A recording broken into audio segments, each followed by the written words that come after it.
Hi, everybody, and welcome to our complimentary webinar, which is brought to you today in partnership with Talkdesk, Auscontact's national silver sponsor. The session today is entitled ChatGPT Hype or Myth, understanding how automation can help to retain and engage with your staff. In the spirit of reconciliation, Auscontact acknowledges the traditional custodians of country throughout Australia and their connections to land, sea, and community.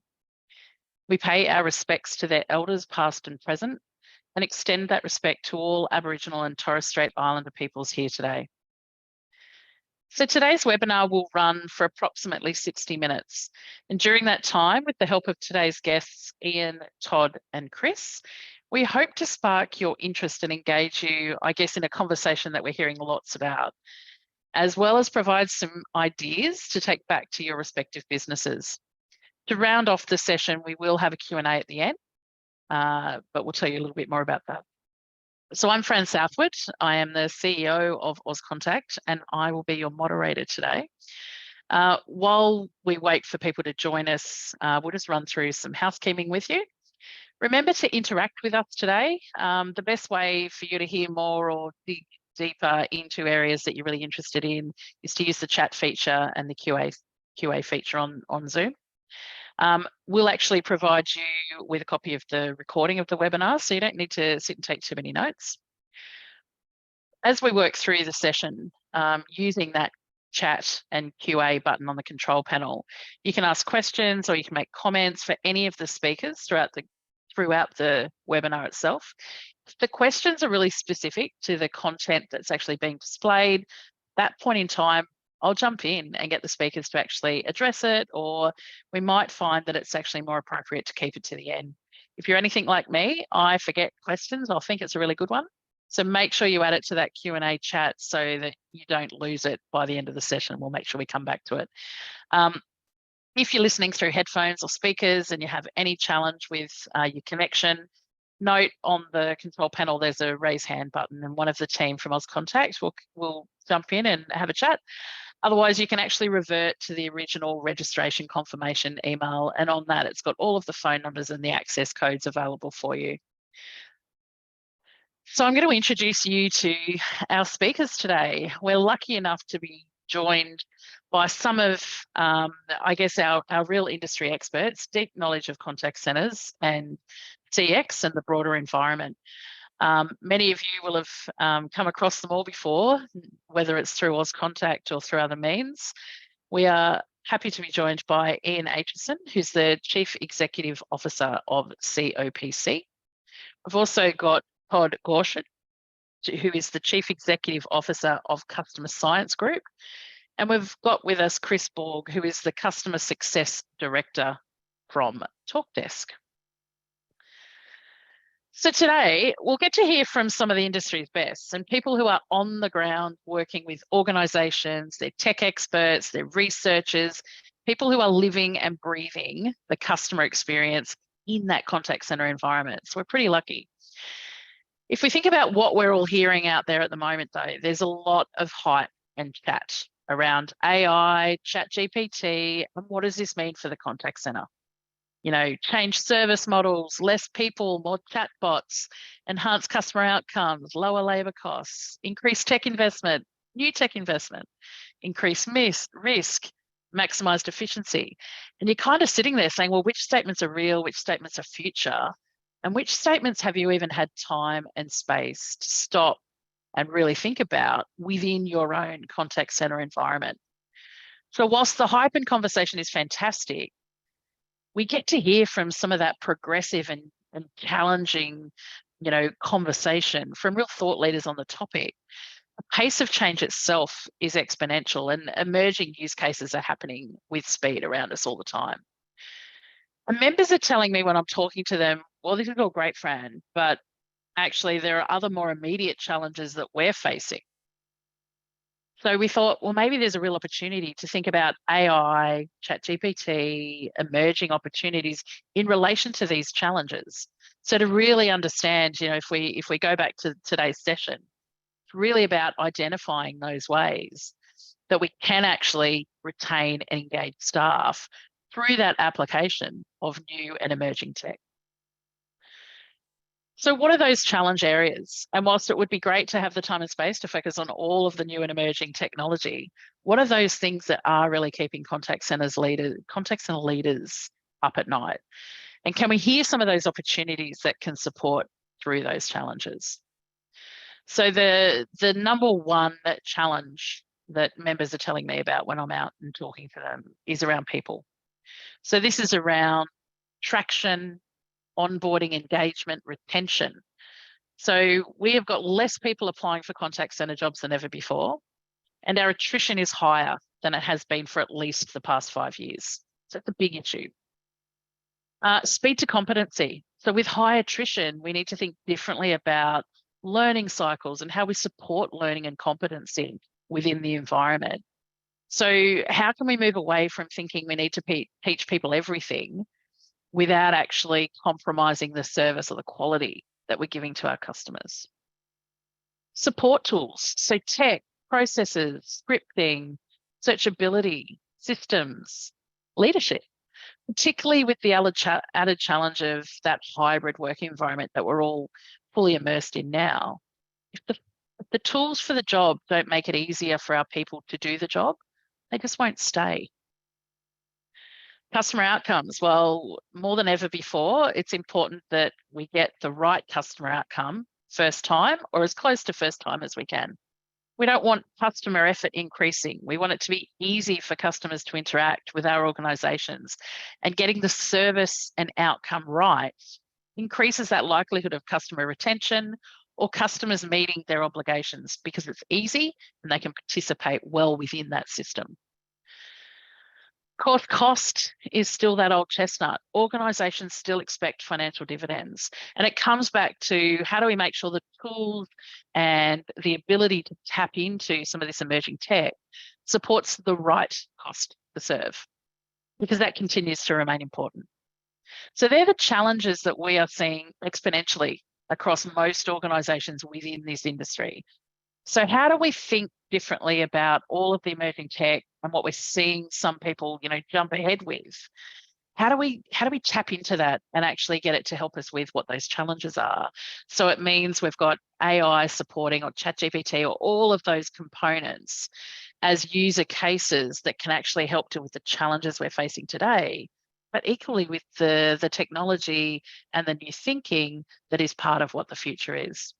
So I'm going to hand over now to Chris to give us a little bit more information on how automation itself can help actually address some of those industry challenges. Thanks, Chris. Thank you, Fran, and welcome everybody. Wow, if I just take a second to think about those challenges that you were talking about, Fran, it seems like there's going to be a lot of people with grey or receding hairlines coming up. And so we want to talk to you today a little bit about how Talkdesk and technology in general can help you address some of those challenges, and get you thinking about what challenges are important to you and how you can help to put forward a path that can lead your organization and your customer experience. But first, I thought I'd just touch on a little bit about who Talkdesk is for those who aren't that familiar with our brand.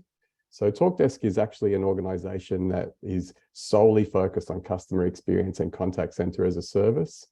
We were founded in 2011 by our founder and still CEO today, and we're blessed to have more than 1,700 employees globally. But some of the key things that Talkdesk does a little bit different.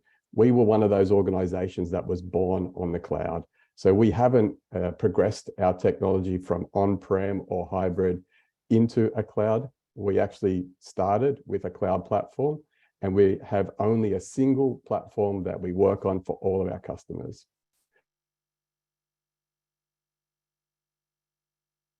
We've launched 70 products over the last 7 years, and we're able to do that because more than half of our team are focused on research and development.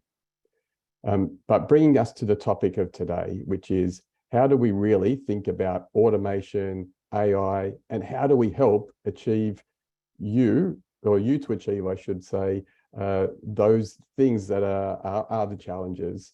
And when Fran was talking, she mentioned people first. And I guess one of the things or one of the myths that we want to dispel from Talkdesk perspective, open and upfront, is that automation, AI, and technology is here to replace people.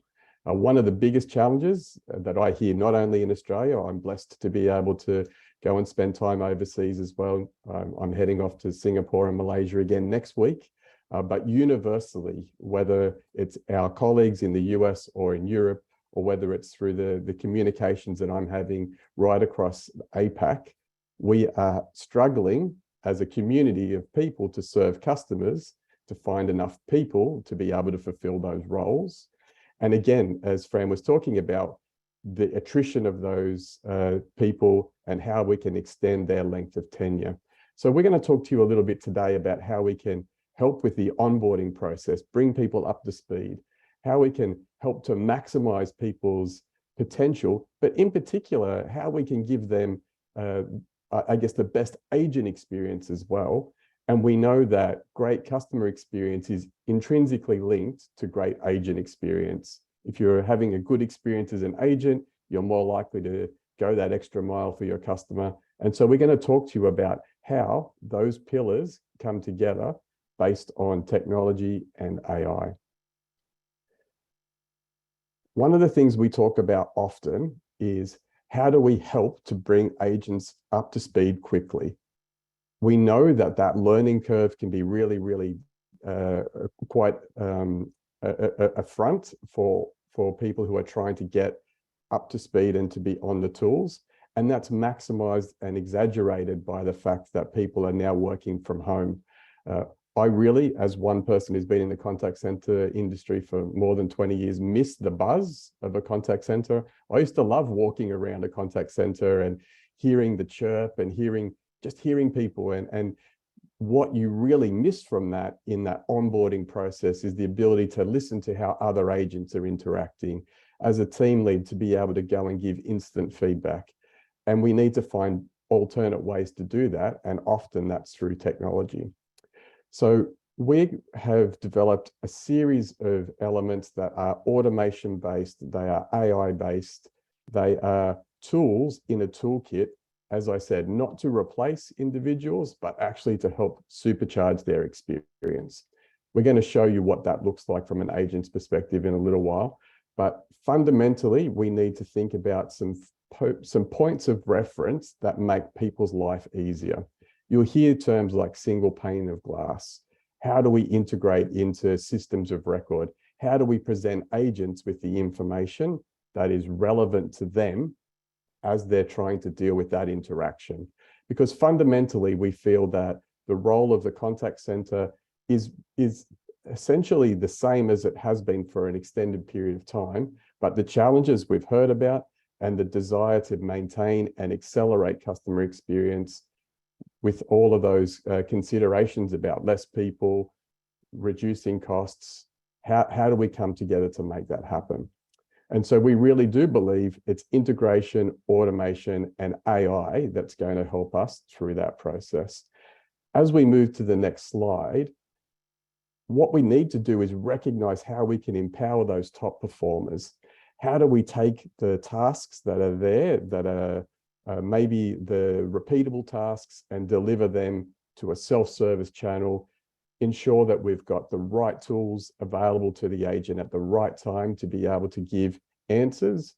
And how do we understand trends and emerging changes in our own environment in real time so that we can build training programs, we can build the enablement, and maybe even redevelop products and services that we're delivering to meet the new and emerging needs of our customers? And so it's about turning those insights, that data that we're capturing in those community action. That can be through intent, that can be through experience, that can be through surveys, but most importantly, what we need to be confident about is that the agent is the most important person in that conversation. We have a term at Talkdesk and we talk about human in the loop. No matter what tool we're talking about, whether it's AI, whether it's automation, there is always the notion of having that interpersonal relationship between the individual and our customers. So as we look at the third slide that we wanted to present around addressing challenges that are in the contact center, we know that retention of key staff is critical.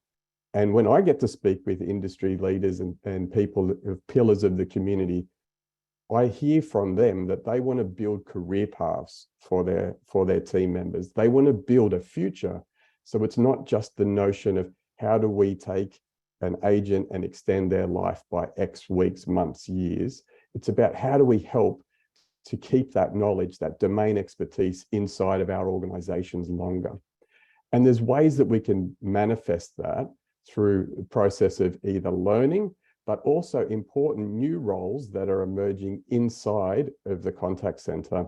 And Talkdesk as a technology, using AI, using automation, uses the process of those knowledge workers rather than technologists to be able to help program and continue to maintain our platform for your customers. What we mean by that is we don't build our technology to be served by IT. We actually build our technology to be served by the operational folks who actually know what's going on, who have the capacity to be able to understand and impact change.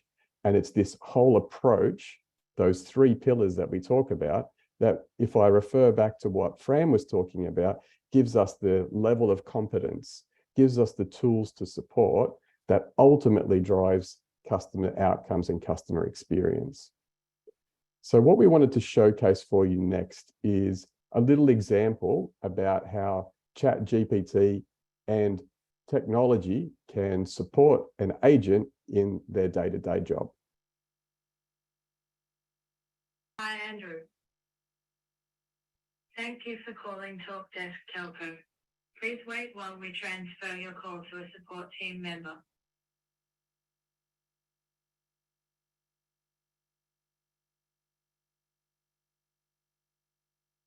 Hi, Andrew, and welcome to Talkdesk Telco. How can I help you today? Oh, hi. Hi. I'm just having trouble with my router. Not a problem. I'll be able to help you with that. Cool. Let's just have a look at some of this information here in front of me. Can I get you to go and verify that the power light is on? All right, give me a minute. Yeah, power light's on. Fantastic. And I'm sure you've tried to turn it back off and turn it back on again. Yeah, I've done that a few times, yeah. Okay. What we're going to do is go through the factory reset process. It's really straightforward. It's only going to take a couple of minutes. Yeah, just guide me through that process.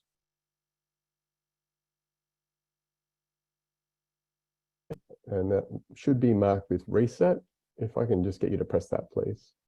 Okay, yeah, I can see the reset button. Let me just press that now. Fantastic. Okay, it's doing its thing. I can see some red lights, green lights. It kind of looks like it's booting back up again.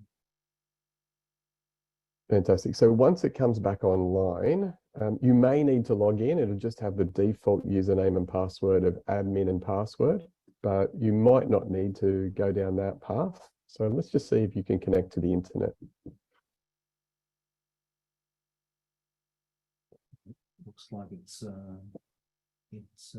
completed its boot sequence. So let me log in here. Okay, that looks pretty good. Looks like I'm online now. So let me just dial into this Auscontact webinar and should be good to go. Oh, that's great. All right, Chris, looks like I'm in. Looks like I'm back online. So thanks for your help. Is there anything else I can help you with today? No, thanks very much. Take care. Fantastic. Bye-bye.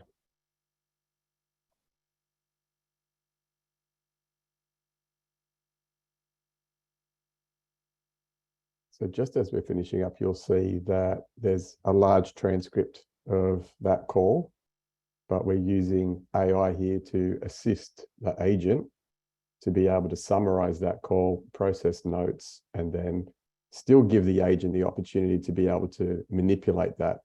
And this is what we talk about supercharging for the agent, leaving the agent in control of the scenario, but helping to save time.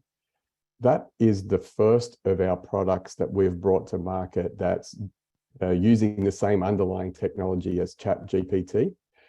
It's a large language model.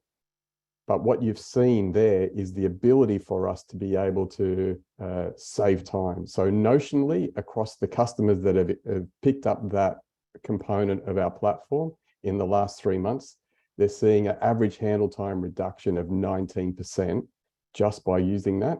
And it's the most adopted tool by agents that Talkdesk has ever released.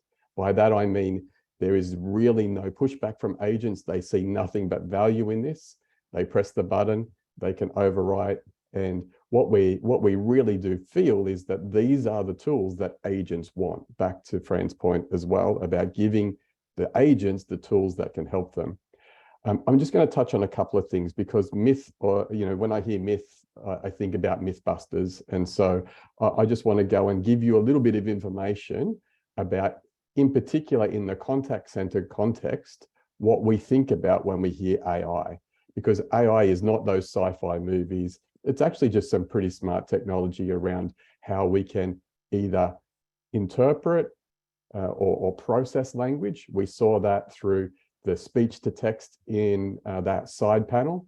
We saw some understanding of language, picking up some common themes. So the agent was offered a knowledge-based article based on the keywords that Andrew said about router. And then we used natural language generation to pick up some intents, some sentiment, and then help to populate the wrap up or the culmination of that call. And for those folks playing along at home, I'm not a very good agent. You could see that I failed miserably and I would have had a coaching moment because I forgot to introduce my own name when I did greet Andrew on that call, which caused him a little bit of confusion. But as we move to my last slide before I hand to Todd to talk a little bit more, I just wanted to share what we talk about when we say what is ChatGPT and what is a large language model. And the way it was described to me, and I'm far from a technology expert, but just one more slide, please, Andrew. When we talk about what is ChatGPT, the best way it was described to me in layman's terms, and I'm certainly put myself in that category, is when you're using your phone and you're going to send a text message or a WhatsApp, and your phone is presenting to you 1 or 2 words that might be your next word to save you typing it. That's effectively a real world example of a large language model. And what we're using it for in a context of a contact center is how do we help to classify, complete, and generate language that's going to supercharge the agent experience, allowing that agent to deliver a better customer experience. So for Talkdesk, we're really focused on that agent empowerment component of ChatGPT and automation. And with that, I'm going to pass over to Todd. Thank Chris, you, Todd. Before we jump into Todd's slides, sorry, Todd, I saw you just about to bounce. We do have just one question from Chris McDonald, and it's specifically about the example you showcased there, so that transcription exercise. So the question was around what happens with the full transcription and what data privacy implications are there. I know, Todd, you're going to touch a little bit on some of that secrecy, privacy kind of component, but specifically about that example, Chris, does the full transcript disappear? The notes go on the CRM? What's the process? Yeah, that's a great question. So there's 2 answers to that. In the first part, Talkdesk, the way we interact with the third parties, so OpenAI, that is the underlying power of ChatGPT, Talkdesk has a corporate arrangement with them so that any data that we share to that model remains private. So Chris, that's not going to feed the model, which I know is obviously part of what ChatGPT does. It wants more data so it can then make itself smarter. But Talkdesk has a commercial relationship to keep that data private. Secondly, there are tools, and some of which are available around the redaction of certain components of information that can be recognized. And we do that through what's called a regular expression. So looking for content in a format so that we can really extract that or redact that. So hopefully that answers your question, Chris. Thanks, Chris. Sorry, Todd, off to you. Thanks, Fran. Thanks, Chris. I'll just expand a little bit, probably come back to some fundamentals around ChatGPT. What is it? You know, how does it fit into the AI world? A little bit around the potential of ChatGPT in our environment as well. Andrew? Next slide. So a little bit of theory to kick us off, which is, you know, the traditional way of coding is very logical, the if then else kind of approach to coding, and it follows a process. It's built and done, whereas machine learning is very different from that, and this is where ChatGPT comes in. It's really, what it's doing is it's predicting an outcome. It'll predict that the dog is a dog using a series of algorithms, and you can see there in the diagram at the bottom a series of dots. Each of those dots would represent a number. And the way it works is one of those dots may turn to a different number, and it will keep testing until it comes out with the perfect number of algorithms that release at the end the name dog. Then it will place another image in front of it, another dog, and it will test and test and test until it comes up with dog and realizes that it's a dog. So it's actually an intuitive learning process that it goes through. It is a pretty hard process in terms of it's just testing as many times as it can until it gets the perfect answer. There's three types of AI in terms of a narrow AI, general AI, and super AI. So narrow AI has been around for quite some time now. You'll see it in terms of some of the games that have been you know, produced that beat the experts, chess and other things like that. You can also see it in things like driving, for example, very specific activity that somebody does, quite complicated, but very narrow AI activities. General AI starts to broaden that experience. This is where ChatGPT comes in. It starts to look at just general environmental things. So it's able to take text and then any text about any topic and then create an outcome from that. Super AI is where super intelligence comes in, and this is where AI eventually surpasses human intelligence. There's lots of theories around that and when it will happen, but that's what super AI is. Next one, Andrew. I thought it'd be worthwhile for those that haven't seen it to actually see ChatGPT in action. So if we play the video, you can see here, this is ChatGPT. I've just taken a quick video. There's various versions of ChatGPT, which you can see at the top. I've just typed in a question here, and you can see ChatGPT responding with the answer. And what you're seeing there is in real time for those that haven't seen it before. It's very, very good at writing and very competent in its methodologies.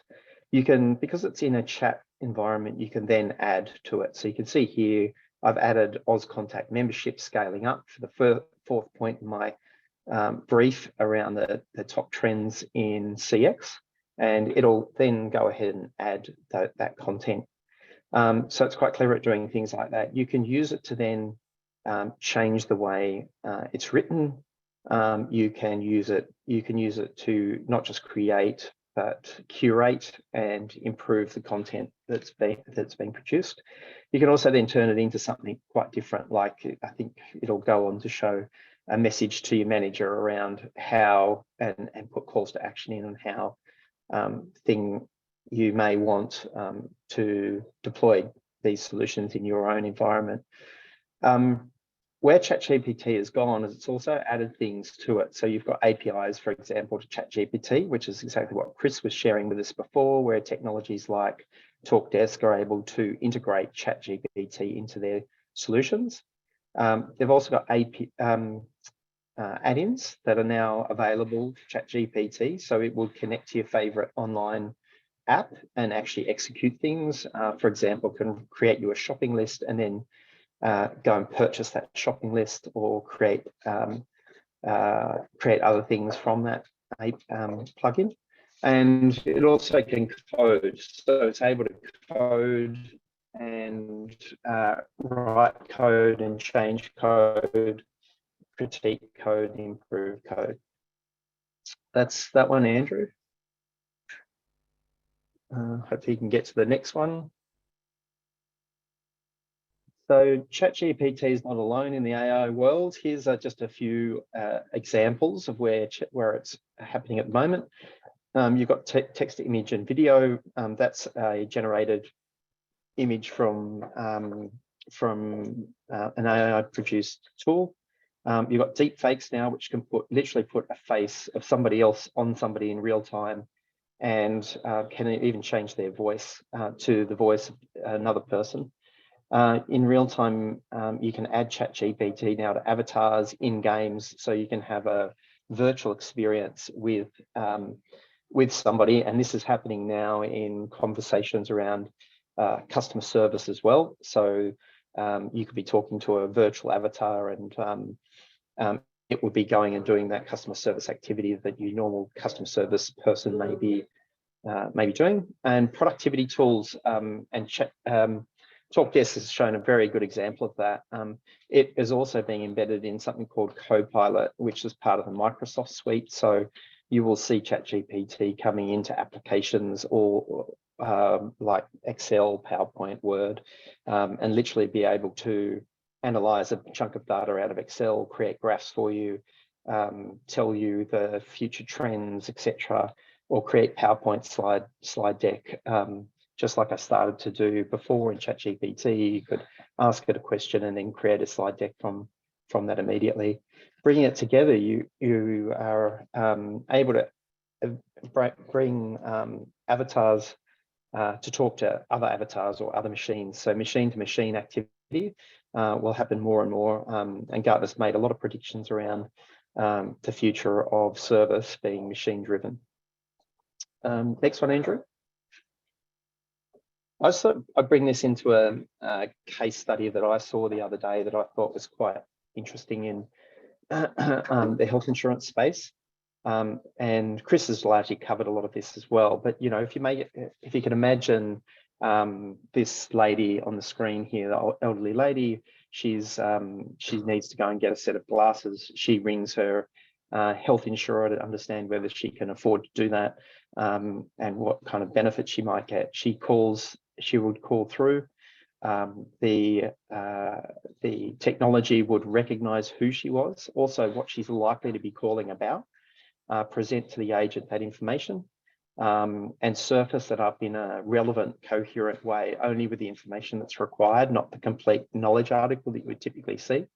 It will also listen out to the customer, make recommendations as they're talking. So that customer might ask, update their policy to cover her for other issues.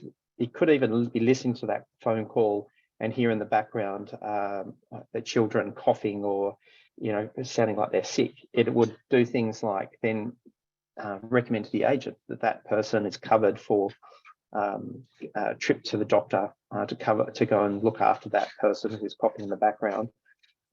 It could use its connections to then go and have a look externally in the market and find out that patient is close to a surgery where they have availability right now on their schedule, and provide that information back to the customer, then rewrite a personal message to that customer and email out personal message with the details of where that doctor's surgery might be, and provide really proactive care through that conversation. And that conversation would be often actually shorter than the conversation you might be having today because of the efficiency that's created through the technology.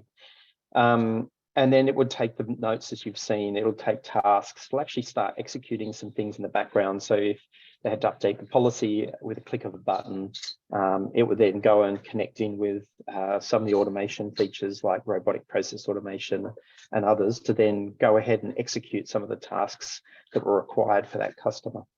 And then it will provide quality feedback to the agent in real time, but also at the end of the call. So QA and coaching would be provided as well. Andrew, that's that one. Longer term, the really cool stuff is where I'd like to be is on the left-hand side, have my avatar doing all the hard work for me with ChatGPT driving that, and I will be on the beach. You can probably see there that image is quite average, given it's another AI generated one with long feet in it. But it just goes to show ChatGPT and the AI technologies have a way to go yet, but making some amazing progress. Next one, Andrew. I just wanted to sort of cover briefly the risks with ChatGPT and other AI technologies. If we look on the right-hand side to start off with, you can see that the government in New South Wales are starting to release notes like these, which essentially say stop using AI, don't use ChatGPT. We need to get our house in order first. We need to make sure we have policy in place, and we need to issue clarity around how we're going to use these technologies. So it's there is definitely a movement on to pause a lot of things, whereas commercial world has been more accepting. The people I've been speaking to are talking about using their internal existing policies as the governing rules for any technology that they use, whether it be AI or other things. There are obviously risks on the left-hand side about that though. There's also this real risk around losing jobs. There's a lot of information floating around the market, and I think a lot of it's actually really misinformation as well. The concept that AI will take away all the very logical jobs and sort of task process driven jobs, it may have an influence on those, but it's equally going to have an influence over those really creative jobs like writing. We've just seen is traditionally quite a creative activity. Creating graphics, doing things that are creative will also equally be influenced. So there's a lot of conversation going on around those things. I think AI experts are warning the government as well, and they've written a letter around managing it consistently to the way we manage pandemics or war, because it does have that real threat ultimately of being so smart that it can go and do crazy things. And I did hear about one instance where an individual actually asked ChatGPT, could it destroy the world, please? And I think its outcome was to create a tweet that got about 100 views. So it wasn't very successful at it, but I guess, there's some real challenges out there and risks around what ChatGPT and other AI solutions may put in place. On the left-hand side, you can see a list of risks. I'll just touch on them briefly. This misinformation one, I think, is a really challenging one. There are a lot of experts in the market all of a sudden on AI. AI has been around with us for a long time, but the commentary is very broad, and it is hard to get clarity on what's really happening. Job uncertainty has traditionally been a real risk. It's a real obstacle for us to put change in place, typically, and that uncertainty is creating concern and therefore resistance to implement solutions. Certainly hallucinations and inaccuracy, which Ian will talk a little bit about. The real problem with ChatGPT is that it is so confident in its answer, it looks real. So that hallucination thing is a challenge for us. A bias ethics as well. We're seeing challenges where gender biases might be applied to certain role types and other issues like that that ultimately wind up in potentially decision making of a company. So things like recruitment, you may be biased in your recruitment process, recruit the wrong kind of people. So there's a real challenge about getting that right as you're implementing technology. The bias around the privacy and security risks we spoke about before. There are ways around that, which Chris described. Deep fakes and fraud and IP infringement. That is a massive issue that's now being evolved. Ultimately, if you can really replicate somebody's face and put there with somebody else, so for all intents and purposes, it looks like the same person.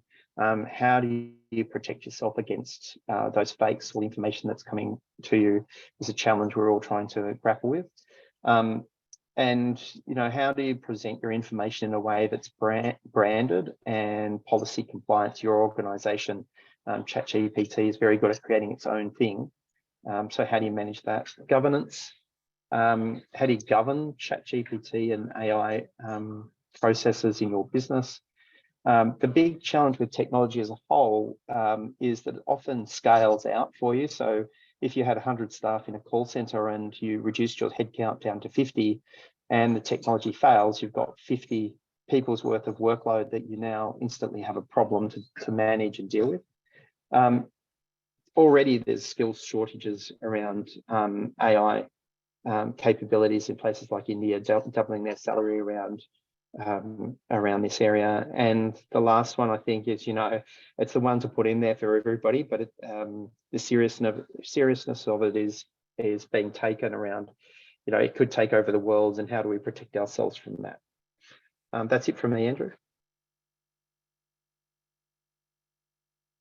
Thanks, Todd. Some really interesting stuff in there. And I know around the world, we're actually hearing different examples of some of that, the inherent bias and where it's actually being used and some of the unintended consequences as a result. I heard one case the other day in the US where they were using face recognition to determine who could automatically get license updates.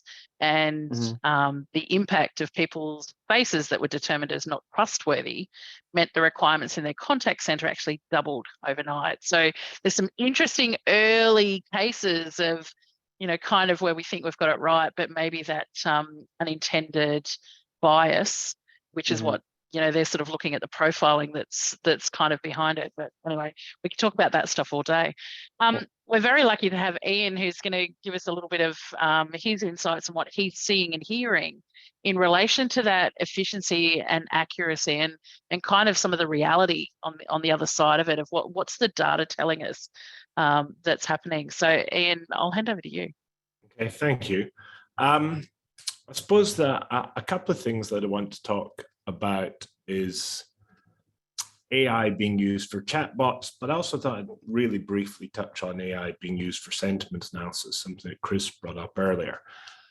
So how do you measure how well the AI is working in a chatbot scenario? I guess there are hundreds of metrics, but three of the metrics that I wanted to talk about here that we've got some data on is how do the people feel about their interaction? Because that's pretty important. So that's like a customer satisfaction aspect. How accurately do the chatbots understand the intents, understand what the person is asking it, and then how well does it respond to those questions? The first thing to bear in mind is that customers don't like chatbots as much as they like interacting with humans. So this research is 2 years old from COPC, where it was 50% were satisfied or very satisfied with their interaction. I'm just looking at my other screen now. There's some research we've just finished, but not published. So 2 years later, we are in about the 60s. So satisfaction is getting better, and that is because chatbots are getting better. But chatbots are not yet great. So one of the ways to measure how well a chatbot works is by looking at how accurately it understands the intents. And we scoured through a number of published research and academic research. And it was really interesting that whichever company published the research seemed to show it had the best results, which makes you think, how many different tests did they do that they didn't publish the research from? Anyway, the companies mentioned there, Watson, HapticBert, Dialogflow, Rasa, Lewis, they're all kind of commercially available products, models with AI built in. So from Google, from IBM as Watson, Dialogflow from Google, etc. And in terms of accuracy, and then looking across a number of studies, accuracy in terms of understanding what the customer's intent was kind of ranges from about 60 to 80%. So it's not at 95% understanding yet. And that understanding of intent is really important. If we can go to the next slide, please. Because the more a chatbot understands what the customer is asking, clearly the more possible it will be to give the right answer. So one of the ways, without going into the detail too much, one of the metrics that's used to measure chatbot success or capability, or any of these AI chatbots capabilities, is either called the F1 score or the F score. And it's really telling you how successful is it at retrieving or generating the correct answer. It's slightly more complicated than that, but that's roughly what it's telling you. And there's a clear relationship between understanding the intent and being able to give the correct answer. And so these chatbots, again, a lot of commercially available ones, we're able to give the right answer somewhere between 60 to 80% of the time. Now, what that kind of means is that we are nowhere near chatbots, no matter how good the technology is, GPT being the best one, is nowhere near as accurate at giving responses as humans are in a contact center. But it is going to get better. Okay, can we see the next slide, please? So as the language model size increases, the F score, the F1 score, also increases. And this is just showing, going back to old large language models, and then Da Vinci is superseded by GPT 3.5, which is superseded, as I see Todd is paying for, GPT 4, and they are much bigger large language models. The larger the language model, the better chance it has of understanding what it's looking for and generating a correct answer. But I wanted to have a look. So although chatbots at the moment are not great, they are getting, I would say that the chatbots which are linked into some sort of generative tool like GPT are really pretty good. They're not great, but they're really pretty good. They're much better if you're dealing with chatbot was 2, 3, 4, 5 years ago. What chatbots are doing now is really good, but it's not great. Can we go to the next slide? So we did some we did a bit of research. We looked into the top 100 retailers in the US, and we just wanted to understand about their chat capability, first of all. And we looked at that. 39 of them had no chat capability. 61 of them did have chat capability. Within those 61, about half of them had a chatbot. Half of them were just human chat. And within the chatbot, about 2/3 of those which had a chatbot had both a chatbot and human chat. And 7 of them only had a chatbot. So we looked at the chatbots and we wanted to see, right, well, how good are they at answering questions? So we had a range of simple questions, we had some multiple questions, we had some more complex ones. The problem we found was that it was only able to answer the simple question 9 times. 33 of the times it was not able to answer the simple question. And the example on the right is just the sort of is one of the examples. So you know, the best way to use me is to type a question inside the box. It was an American version of Bunnings. Do you carry hardwood flooring? I'm sorry, I didn't understand that. Can you try phrasing your question differently? Are you able to help me find hardwood flooring? I'm still not able to understand. Please connect with us by selecting an option below. That is an example of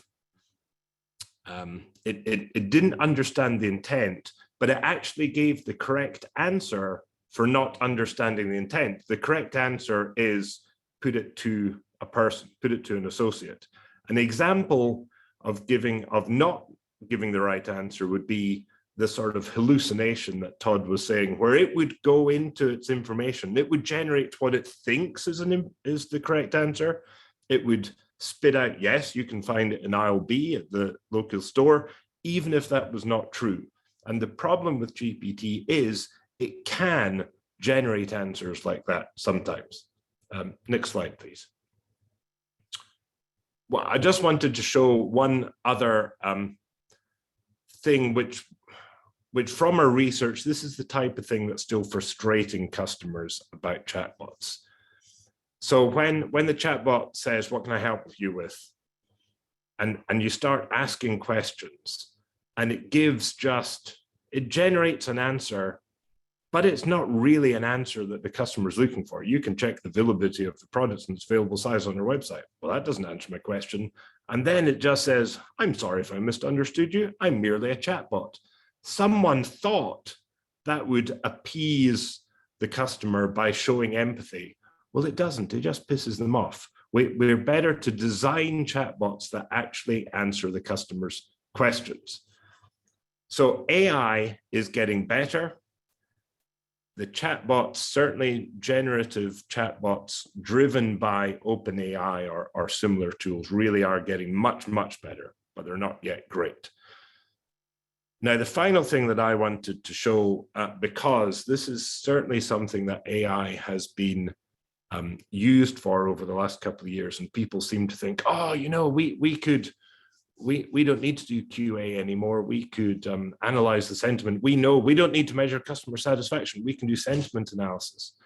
Sentiment analysis is not particularly accurate yet. Although, funnily enough, this study by Amazon showed that Amazon was the most accurate at determining sentiment. But sentiment analysis really categorizes things into positive, neutral, or negative, right? They might have slightly different wording, but categorizes into 3 different things. And the AI sentiment analysis tools are really good at identifying if someone is, if the caller is very unhappy or is very happy, but it's really bad at identifying ones in the middle. So it can misclassify slightly satisfied as neutral, or neutral as slightly satisfied. It can misclassify slightly dissatisfied as slightly satisfied. It's just not great at it. And we actually did a test just a few weeks ago where we used some COPC consultants. We used an AI tool, and we tried to do sentiment analysis. The bad news was that humans weren't very good at identifying. And so what we did was we looked at the transcripts of calls. We matched that up against what the customer gave for that call and their customer satisfaction survey. The humans weren't great at identifying sentiment with those same things. They got the bad ones, they got the good ones. They weren't very good at the ones in the middle, but they were still slightly better than the AI. So if your AI sentiment analysis is only 50 to 60% accurate, yes, you could do it in all the calls, but you'll only be right about half the time. So that would make me think that still it can support QA, it can support customer satisfaction, but as it stands just now, can't really replace those things. So my overall view on generative AI, ChatGPT is great because it's improving the discussions around generative AI, but my overall view is, at the moment, the technology is as bad as it will ever be. It will only get better, but it's still pretty good at the moment, but it's not quite there. It's good, it's not great. I'll just a quick one to follow on, Ian, to action. So is there a requirement to start doing things? And I guess the answer is yes. The reason for that is that AI is here. It's here right now. I call it sort of the Salesforce effect, where, you know, if you had a credit card in the old days, you'd go and buy Salesforce online, and within your organisation, you have 4 or 5 instances. We don't have credit cards this time as an obstacle. So people are using this today in most workplaces, and so it's kind of here. So we need to do something to just prepare for it, like we saw with the government saying, stop using it. That might be the action that's required. And it's going to happen very fast. I think we're seeing universities, banks, just spoke to a big retailer today, and they're adopting and applying it in their own business with customer service reps in a trial with Microsoft. So there's a bunch of work being done right now, and the conversations I'm having is it is going to be competitive. If you don't do it, you will be left behind. And so organizations are almost being forced into it, and it's so easy for executive to use. They're seeing it and then wanting it adopted in their business. So the right-hand side, sort of a step-by-step process that we use with our clients. Start with a policy, get that change adopted through the business, move through your strategy, ethics, models, etc. Then run a pilot. You know, that's where Talkdesk can jump in and run a pilot to experience how it's going to work in your organization, and then run a project to operationalize it. These tools are fantastic, but without them being operationalized effectively with other people involved, you really have a massive challenge on your hands. So that's the key activity, I guess, that happens at the end. So over to you, Chris. I think you've got the last slide. Yeah, thank you, Todd. And thank you, Ian. Actually, I agree with a lot of what Ian and Todd have been talking about, just touching on accuracy and is this 100%? It's not. I think it's an augmentation tool, as Ian's talked about. It's helping you to focus. There's certain components inside of Talkdesk that allows you to hit thresholds and say, well, only tell the agent this piece of knowledge if this threshold is achieved, because we don't want to distract them either. And to Ian's point and Todd previous, that, you know, there's a balancing act and there's tuning, and ultimately the agents know best. But when I just think about Talkdesk and our approach to the topic at hand, which is automation, integration, and AI, we fundamentally want to bring this back to what we call the jobs to be done framework. It's really about taking what does the customer need to get help with, and how do we put tools in that journey map to assist. Is that a chatbot? Now, we've got some really great examples of a chatbot, and I'll take 30 seconds to talk about an organization in the US that's using a chatbot to help with removalists. And they just ask 2 or 3 really quick questions at the start. It's actually not meant to replace the human. It's about directing you to the best person as the human to fulfill your needs. And so it's just about understanding your timing, your location, things that are very, very high accuracy. We know with that language model, if I'm saying I'm moving from New South Wales to Victoria, the accuracy on those keywords can be very, very high. And then I'm going to transfer you to the right agent with the right skill set. So it's about augmenting and building out the jobs to be done inside your organization.